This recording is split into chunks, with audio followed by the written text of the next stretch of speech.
Di rumah kemarin, karena gue nggak bisa syuting, otomatis waktu luang gue banyak banget kan. Gue yang tadinya teratur banget, dari pagi tuh gue nggak tidur lagi. Kemarin karena gue nggak ada kerjaan, pagi tuh gue bingung mau ngapain, akhirnya gue tidur. Gue milih tidur. Bangun biasanya gue jam 5, jam 6 lah paling lama gitu ya. Kemarin di rumah gue jam 8, jam 11 kadang. Dan dan rutinitas sampah kayak gini tuh akhirnya bikin gue jadi malas kan. Kayak anjing, gue jadi malas-malasan gitu loh. Nah, efeknya adalah gue jadinya motivasi hidup gue tuh jadi rendah banget gitu. Jadi anjir, kayak gue ngapain gitu hidup kayak gini gitu loh. Sedangkan gue nggak bisa balik ke Bandung lagi untuk take video karena di rumah itu banyak urusan keluarga gitu.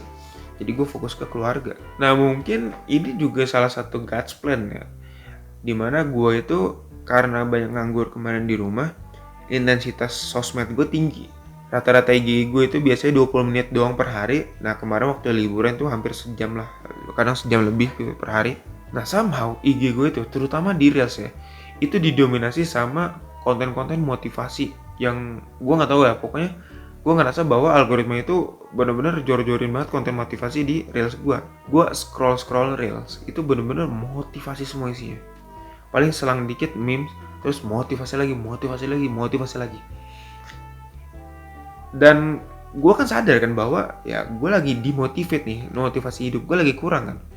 Akhirnya gue rasa ya gue memang butuh motivasi. Subconsciously gue nggak sadar ya, gue like-in itu semua konten motivasi.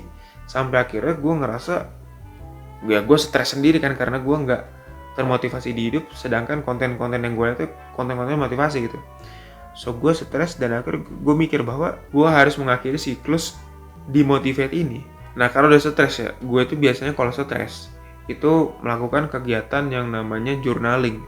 Dan ini gue sarankan untuk kalian tuh, kalau misalkan kalian tuh stres, lo orang lagi stres gitu ya, kalian ambil catatan kecil ya, kayak gue ini bisa, atau kertas kosong lah sama pulpen tuh. Kalian tulis beban pikiran kalian tuh apa gitu loh. Nah, kalau kemarin kasus gue kemarin, gue tulis semua beban pikiran gue, mulai dari gue kurang motivasi, gue males, gue nggak bisa syuting, semua kekhawatiran gue yang gue rasakan dan gue pikirin di otak itu gue tuliskan. Dan terakhir gue tulis bahwa gue takut ya channel gue itu gak berhenti berkembang. Gue takut channel gue mati lagi kayak kemarin-kemarin.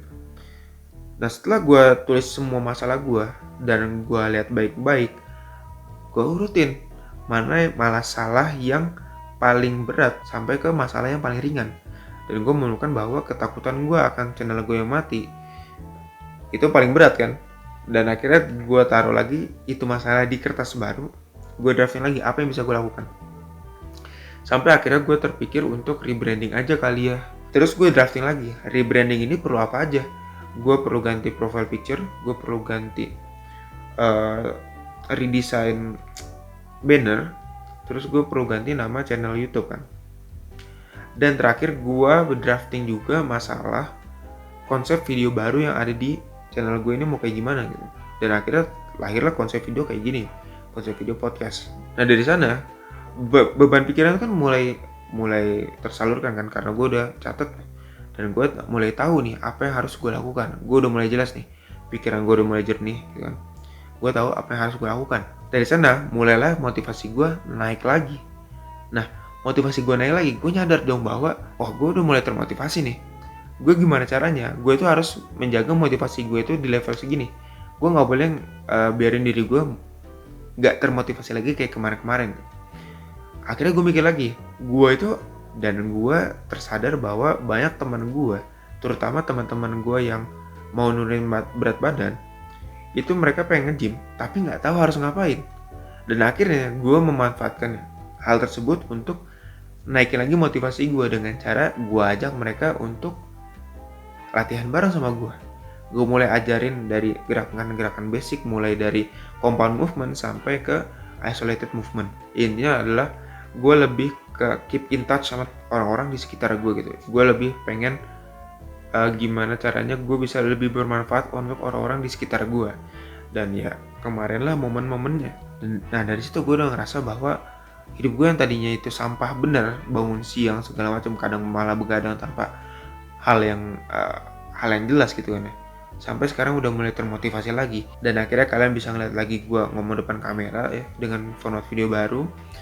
Dan ya kedepannya kalian akan melihat format video ini lebih banyak di channel gue, dimana channel gue ya udah gue rebranding juga, Match Journal sesuai namanya. Kalian akan melihat video-video journaling gue setiap harinya gitu. Oke, itu aja yang bisa gue sampaikan di video kali ini. Kurang lebih mohon maaf. Thank you so much buat yang udah nonton videonya sampai selesai. Kita ketemu lagi di video selanjutnya. See you on next videos. Adios.